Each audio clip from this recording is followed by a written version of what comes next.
Bonjour.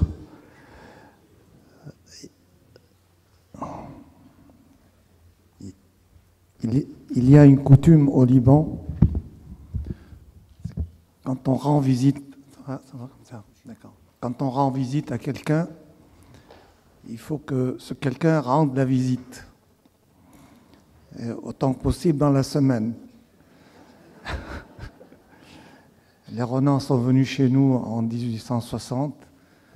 Aujourd'hui, je rends visite au Collège de France grâce à mes amis et notamment à Henri Laurence, qui a eu la gentillesse de m'inviter pour vous parler d'une histoire d'amitié qui est extraordinaire, d'amitié qui, dès sa naissance, elle est extraordinaire par sa naissance, par sa continuité et par son aboutissement aujourd'hui, puisque de personnel et familial, elle est devenue en quelque sorte officielle ici au Collège de France.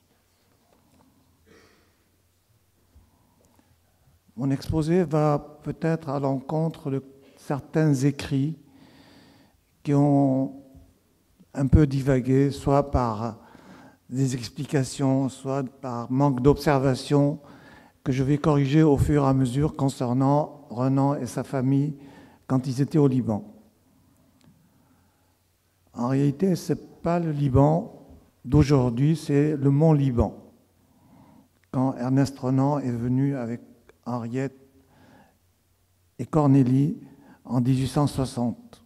C'était le Mont Liban, c'est-à-dire une partie du Liban qui était à l'époque druze et maronite, qui entourait Beyrouth. Beyrouth ne faisait pas partie du Liban, c'était une wilaya turque. Donc c'est un peu le Liban de l'époque. Alors vous avez une flèche qui vous indique où est Amchit. Elle est à 40 km de Beyrouth et à 2 km de Byblos. Elle est sur une colline entourée de 2 vallons avec beaucoup de verdure et notamment de fruits, d'arbres fruitiers, du mûrier, des figuiers, des oliviers, des grenadiers et surtout des palmiers. C'est exceptionnel dans cette région d'avoir des palmiers.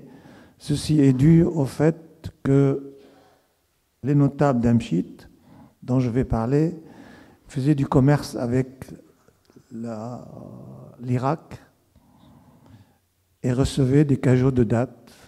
Et les palmiers viennent de l'endroit où on jetait les ordures. Ils ont donné des dattes.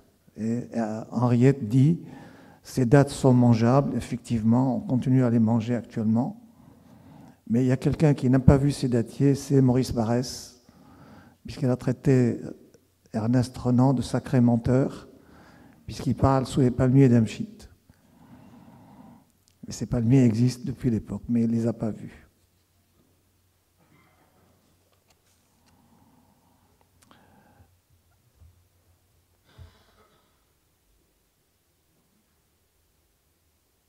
Donc voilà ce que crie Renan dans Ma sœur Henriette.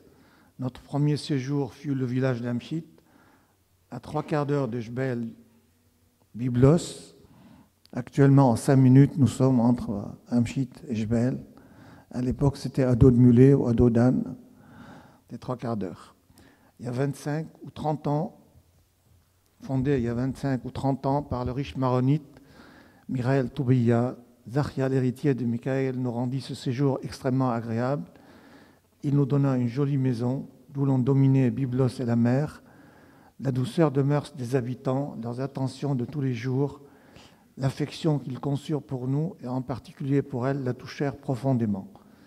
Elle aimait à revenir à ce village et nous en fîmes en quelque sorte notre centre d'action dans toute la région de Byblos.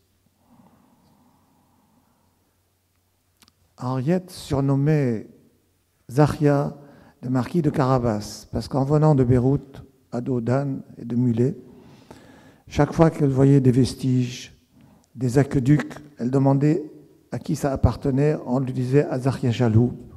Donc elle l'a appelé marquis de Carabas. Zahria, qui était Zahria? D'abord, vous voyez les palmiers, ils ont plus de 150 ans. C'est des palmiers dattiers, on voit d'ailleurs des dates en haut des palmiers. Voilà Zahria. Zahria, c'était le descendant d'une famille très connue au Liban. Ses oncles étaient des commerçants. Ils étaient également des médiateurs au Liban et avec les officiels ottomans.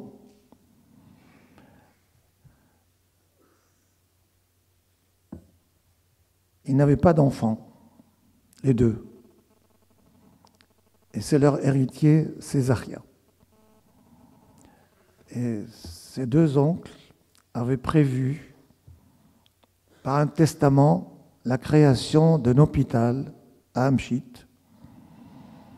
Il n'y avait pas du tout dans le mont Liban. On est en 1860, il y avait un hôpital turc à Beyrouth pour soigner les gens gratuitement, sans distinction de race ou de religion. Et il a pour ça prévu le tiers de son patrimoine, en indiquant très bien que ce sera fait en accord avec leurs veuves. Ils sont morts, Brahil est mort en 1857, Jabbour est mort en 1958. Les deux veuves ont avalisé ce testament. Et Zahria a été chargé de faire la distinction entre ce qui était le tiers et ce qui était les deux tiers. Et en même temps de prévoir la construction d'un hôpital.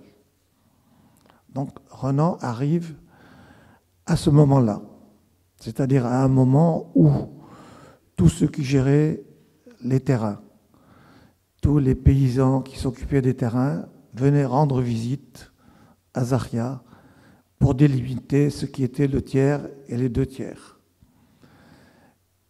Donc Zahria reçoit Ernest sur recommandation du patriarche Ernest et Henriette, et très simplement, il les installe dans une maison, dans sa maison, pas dans sa maison familiale, mais dans sa maison de réception.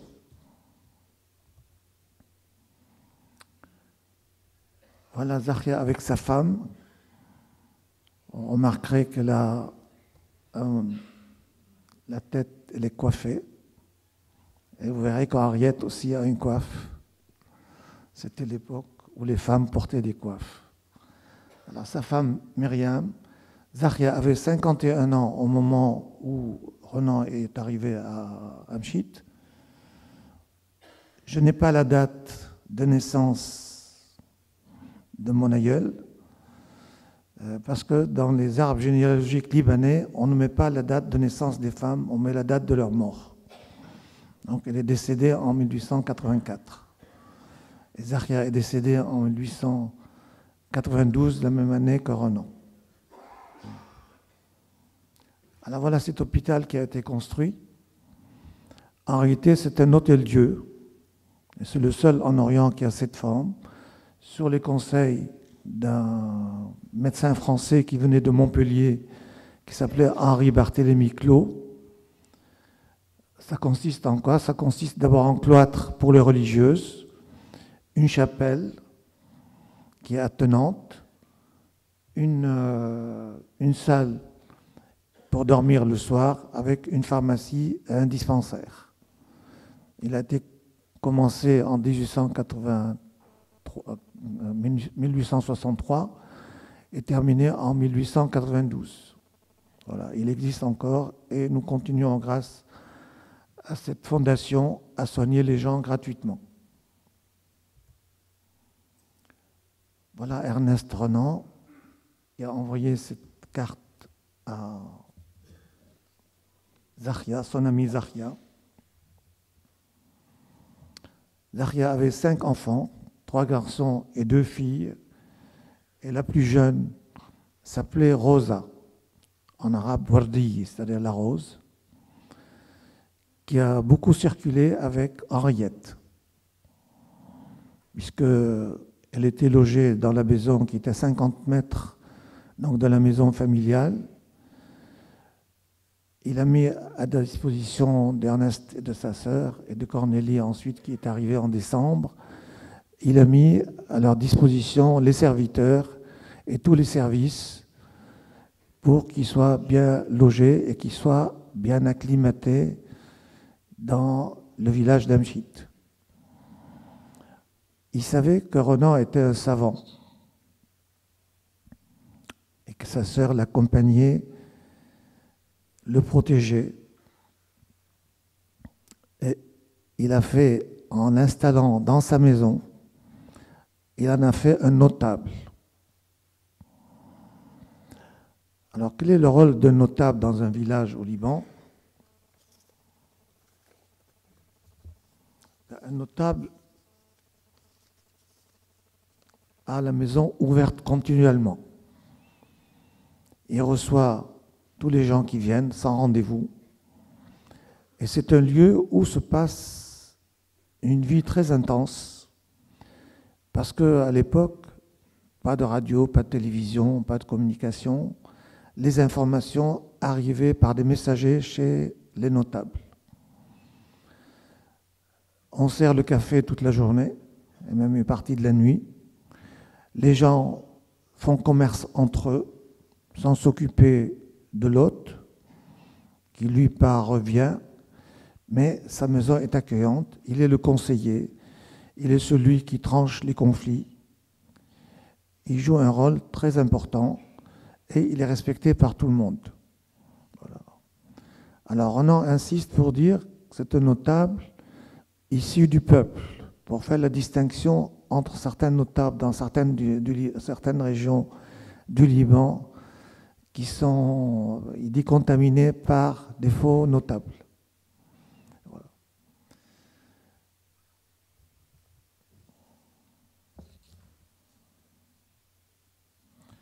Alors, une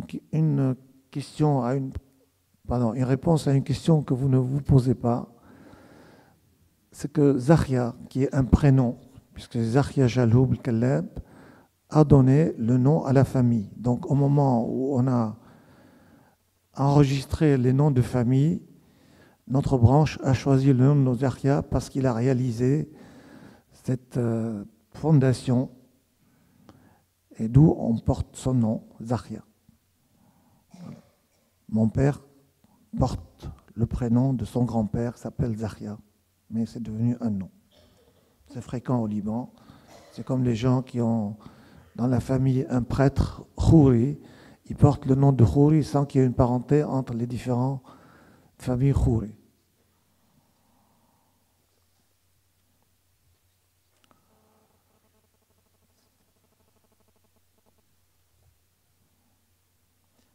Ernest Renan était quelqu'un de très accommodant. Il était tout pris par son rêve, visiter la Palestine et écrire l'histoire du christianisme. Sa sœur qui était avec lui était très protectrice, elle l'aidait, elle le surveillait. Et c'est une façon qui a été appréciée à Amchit, parce qu'ils se sont retrouvés comme si c'était une famille, comme certaines familles orientales, c'est que la femme est le complémentaire de l'homme et non pas la concurrente dans l'égalité. C'est une approche un peu différente de celle qu'on a en Occident.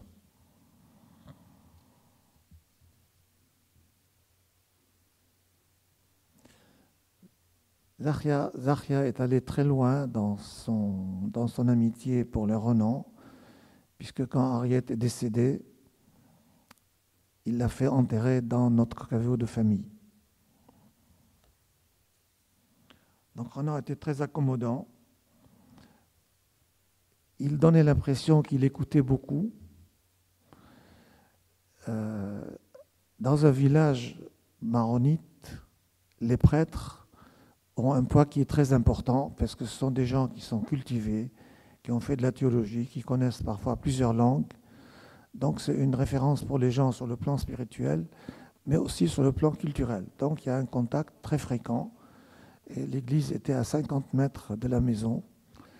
Donc, et comme il y avait des prêtres dans la famille, il y avait ce contact qui était très proche.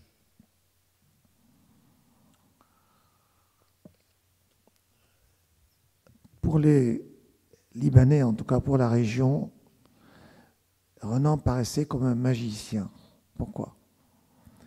Parce que c'est un archéologue, donc il découvrait, il savait où chercher. Il avait la capacité de donner vie à ce qu'il trouvait, alors que pour les gens les paysans du coin, qui eux trouvaient les premiers, ce qu'ils trouvaient n'avait de valeur que par rapport à ce que ça leur apportait. Qu'est-ce qu'ils trouvaient? Qu'est-ce qu'ils cherchaient d'abord? Ils cherchaient dans les endroits où il y avait des vestiges, ils cherchaient le plomb, parce il y avait 2 emplois pour le plomb, les balles, pour la chasse et pour se tirer dessus quand ils avaient envie, et pour faire des joints entre les barreaux de fer et la pierre. Donc on faisait fondre le plomb et on versait pour faire le joint. La deuxième chose qu'ils cherchaient, c'était le cuivre.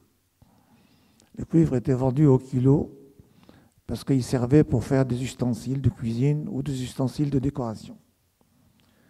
Les pierres précieuses, quand ils en trouvaient, ils cherchaient à les vendre ou à les déposer pour avoir de l'argent en échange de les reprendre après. Il restait aussi les pierres. Les pierres, c'était du domaine de propriétaires. Ils savaient qu'il y avait des pierres qui étaient avec des inscriptions ou des pierres taillées qui pouvaient resservir. Voilà en gros pour le paysan qui lui découvre puisqu'il travaille la terre. Et en plus, on sait que la terre bouge et il y a des années où on trouve certaines trouvailles alors que l'année d'avant, il n'y avait rien du tout. Or, Renan, par ses recherches, a en quelque sorte animé une recherche. Et on sait même actuellement, quand un archéologue va sur un terrain, le lendemain, s'il revient, le terrain est fouillé. Parce qu'il sait davantage que les autres chercher. En plus, il donnait un sens puisqu'il pouvait dater, il pouvait mettre une date à ce qui a été trouvé. Alors le fait qu'il s'est mis à rechercher les inscriptions, ce va-et-vient des paysans et des gens qui venaient pour les récoltes également, lui indiquait des endroits où il pouvait trouver des inscriptions ou des pierres réutilisées. Henriette, voilà, avec sa coiffe bretonne.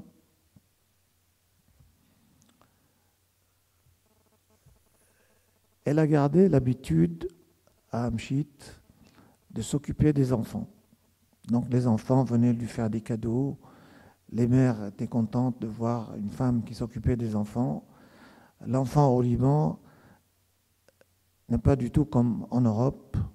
Il est un investissement. Donc il faut s'occuper de l'enfant pour qu'il soit un investissement pour la famille. En Europe, on l'éduque pour qu'il devienne autonome. Ce n'est pas le cas en Orient. Donc le lien entre Henriette et les familles, c'était les enfants. Elle paraissait comme une religieuse, surtout quand elle était à côté de Cornélie. Mais les gens l'aimaient beaucoup. Elle fréquentait les amis de la famille.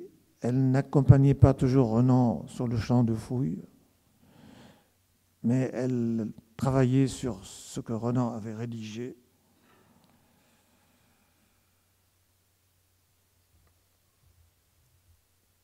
Au mois de décembre, Cornélie rejoint Henriette et Ernest et fait la même chose. Elle était très attentive vis-à-vis d'Ernest, ce qui ne plaisait pas toujours à Henriette. Elle les a accompagnés partout où ils ont circulé au Liban. Ils ont fait des kilomètres et des kilomètres à cheval ou à dos de mulet.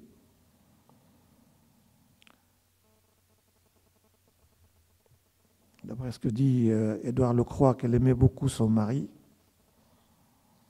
Elle a fait un deuxième séjour à Amchit en 1865, accompagnant Ernest. Et paraît-il, c'est elle qui a insisté pour que Henriette reste dans le caveau de la famille. Elle ne voulait pas faire déplaisir à la famille. Ici, j'ai dit un nom, c'est Édouard Lecroix, qui était dessinateur, qui a eu une destinée d'être ministre. Il était caractériel et il aidait beaucoup Renan. Il n'a pas du tout aimé la famille. Pourquoi? Parce que la famille ne l'a pas logé. Et la famille ne l'a pas logé, pourquoi? Parce qu'il avait un chien qu'il avait appelé Maroun. Et Maroun, c'est le nom du fondateur des Maronites. Donc il était obligé d'aller loger ailleurs. Voilà. Et dans certaines parties de ses livres, il préférait le port de Byblos. Voilà. Donc, voilà la maison que Zachia habitait. Donc sa maison familiale. Et voilà la maison qui a été mise à la disposition d'Henriette et d'Ernest et de Cornélie. C'est une maison en pierre de taille. Il leur a donné le premier étage. Donc on va monter des escaliers jusqu'au premier étage. Avant de monter, actuellement, il y a une plaque qui indique Ernest Renan, écrivain et philologue français, en mission archéologique au Liban, séjourna avec sa femme Cornélie et sa sœur Henriette dans cette maison propriété de la famille Zachia. C'est ici à Amchit qu'il y trouva la sérénité et l'inspiration nécessaires pour écrire l'une de ses œuvres majeures, La vie de Jésus. C'est ici aussi à Amchit qu'Henriette, décédée en 1861, repose dans le caveau de la famille Zachia, tout près de l'église de ce village qu'elle a tant aimé.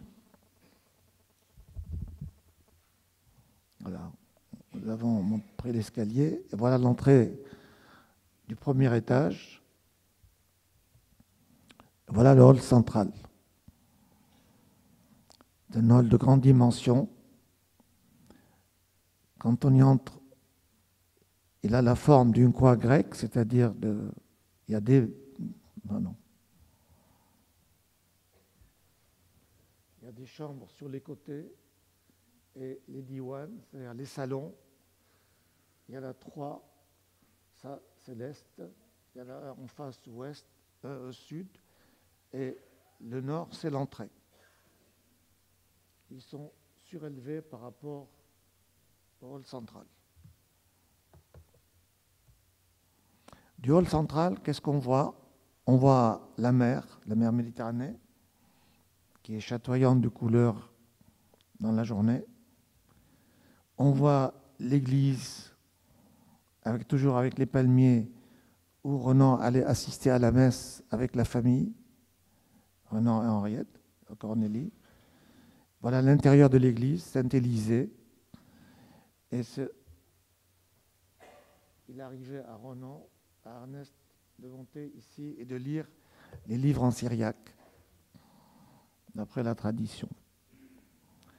De l'autre côté, on voit la maison de Zachia, et actuellement, c'est devenu le palais présidentiel juste à côté. Voilà, on revient dans le salon, et vous voyez que les lumières du salon changent suivant la journée. Là, c'est en fin de journée. C'est une vision du salon, du hall central.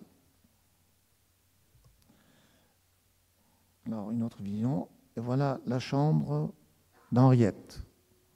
C'est au sud-est de l'angle sud-est de la maison. Une chambre très simple. D'un côté, elle donnait sur la maison Zachia. Et de l'autre côté, cette fenêtre-là, elle donnait sur Byblos. Voilà la mezzanine de la chambre. Et voilà la chambre, le salon où dormait Renan, Ernest. Pourquoi il dormait ici? Parce que ce panneau est glissant. Et Henriette pouvait le surveiller ou le voir ou parler avec lui de sa chambre. Quand Cornélie est arrivé, il a changé de lieu. Et voilà la chambre de Ernest et de Cornélie. Donc c'est la chambre en face. Ça, c'est une vue de la chambre où ils ont été installés tous les deux quand ils ont fait leur accès de paludisme. Alors, une remarque simplement, c'est que il n'y avait pas de lit. Les Libanais ne couchaient pas sur des lits. Et Ernest et Henriette avaient apporté leur lit avec eux. Et quand ils ont écrit à Marcelin Berthelot qui voulait venir au Liban, il lui disait « Apportez votre lit avec vous ». Donc on couchait sur des matelas par terre. Voilà, dans le registre de Zacharia, ce qu'il a écrit quand Henriette est décédée. Je vais vous le traduire, je ne vous le lirai pas en arabe. Alors vous remarquez d'abord qu'il y a deux dates. Il y a une date en haut et une date en bas. La première, c'est la date en fonction de l'hégire, c'est-à-dire la date orientale. Et la deuxième date, c'est la date occidentale. Donc il a mis le correspondant des deux. C'est comme ça qu'il faisait. Donc le 24 septembre 1861, mourut Rose. Il l'avait baptisée Rose comme sa fille. Sœur de M. Renan, français habitant Paris, et membre du Collège des Savants. Voilà comment il appelait le Collège de France. Collège des Savants. Nous l'avons enterré dans notre caveau. Nous avons signalé cela par 3 traits de scie sur mis au-dessus de la tête, dans je perds la... non. Comment s'appelle le...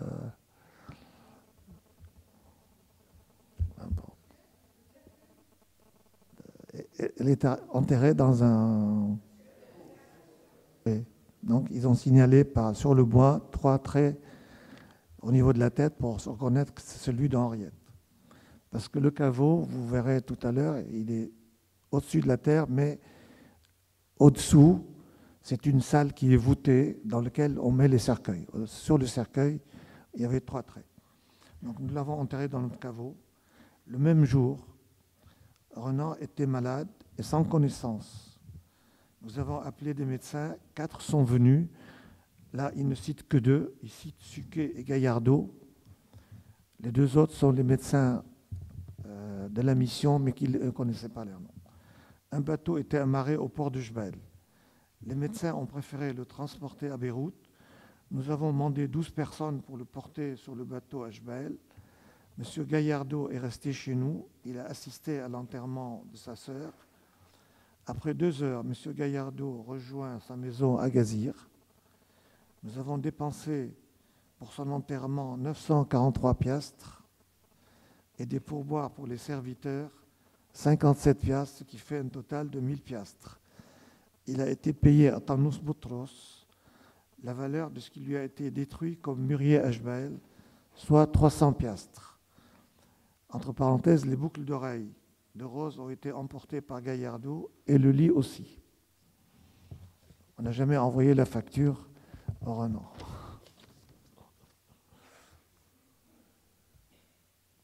Alors voilà le caveau de la famille. Il y a un conseiller d'État qui est venu au Liban. Il a dit qu'il avait vu le caveau, mais il n'y avait pas de chêne. Vous voyez, le chêne, il est à l'intérieur du caveau. Voilà, on voit le chêne qui déborde. Voilà donc, dans ce caveau sont enterrés des membres de la famille, et c'est en dessous qu'il y a les cercueils.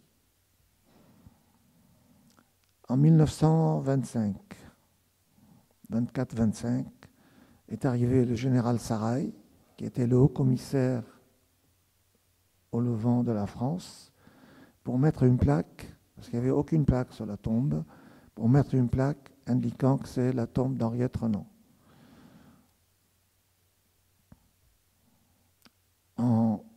1965, l'ambassadeur Louis Falaise a demandé à mes parents s'ils acceptaient de mettre l'épitaphe que Renan avait rédigée pour sa sœur.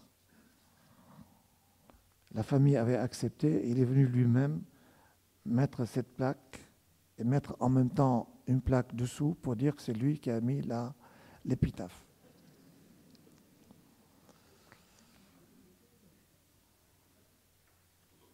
Voilà, c'est une épitaphe en latin. Ernest Renan avait demandé si la tradition était de la traduire en arabe, de le faire, mais ça n'a pas été fait.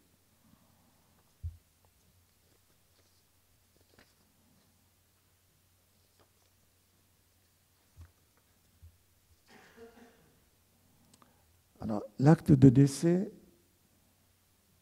à l'église, puisqu'elle a été enterrée par un prêtre de la famille, cet acte de décès dit « Le 24 septembre 1861 est morte Henriette Renan, de nationalité française, sœur du philosophe Ernest Renan.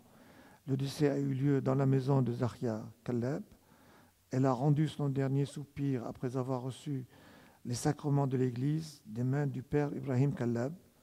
Son corps a été enterré au milieu d'une grande affluence dans le tombeau Khaïl Toubiya Kallab à Amchit, près de l'église de Notre-Dame. »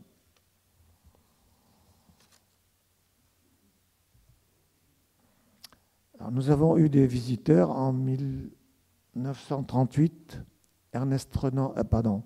Édouard Herriot, président de la Chambre des députés, est venu exprès à Amchit. Il voulait voir deux choses. D'une part, la chambre de Renan,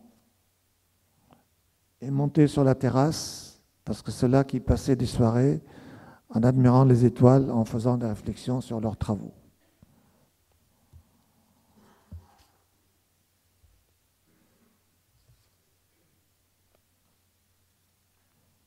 Ceci est la lettre du comte Walewski qui remercie la famille Zahia de ce qu'ils ont fait pour la mission en Phénicie.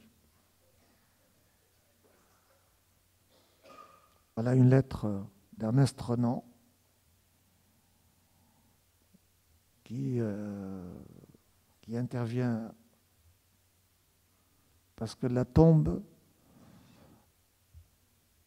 les voisins ont demandé à ce qu'elle soit démolie, sous prétexte qu'il y avait une athée qui était dans une tombe chrétienne. Ils ont écrit au sultan. Les Turcs ont envoyé voir si la tombe était suivant les normes d'hygiène. Ils ont constaté que oui. Ensuite, ils se sont adressés au patriarche. Et le patriarche qui a contacté mon grand-père, mon arrière-grand-père, il lui a dit, il y a une Française qui est athée, qui a été enterrée dans une tombe chrétienne. Il lui a dit, d'abord, elle est bretonne, elle est baptisée, elle est enterrée chrétiennement. C'est notre fille, elle reste dans cette tombe, c'est notre tombe familiale. Voilà. Alors, dans cette lettre, Ernest dit « Mon adresse ordinaire, Collège de France ». Voilà. Donc, je rends la visite aujourd'hui. Ensuite, Édouard Herriot a passé pour signer les registres à la maison, donc Édouard Herriot, avec sa femme et avec De Martel, qui était le haut-commissaire à l'époque au Liban. Et la signature de Mendès France en 1940, la signature de René Maheu, directeur de l'UNESCO. Claude Revaud-Dallon, c'est un parent de Renan, un parent par alliance. Michel Gendreau-Massalou, directeur de l'agence universitaire de la francophonie. Il y a d'autres qui sont passés, mais qui l'ont marqué différemment. Henri Guiton, Pierre Benoît, des écrivains. Actuellement, nous avons beaucoup d'ambassadeurs qui viennent visiter. Et je termine par ce cyclamen, parce que Ernest Renan et sa sœur avaient une admiration. Ils avaient écrit: les cyclamens, surtout feuilles et fleurs, sont des chefs-d'œuvre à vous faire tomber en extase. Alors je vous laisse tomber en extase en attendant de vous voir au Liban et de vous accueillir dignement. Voilà.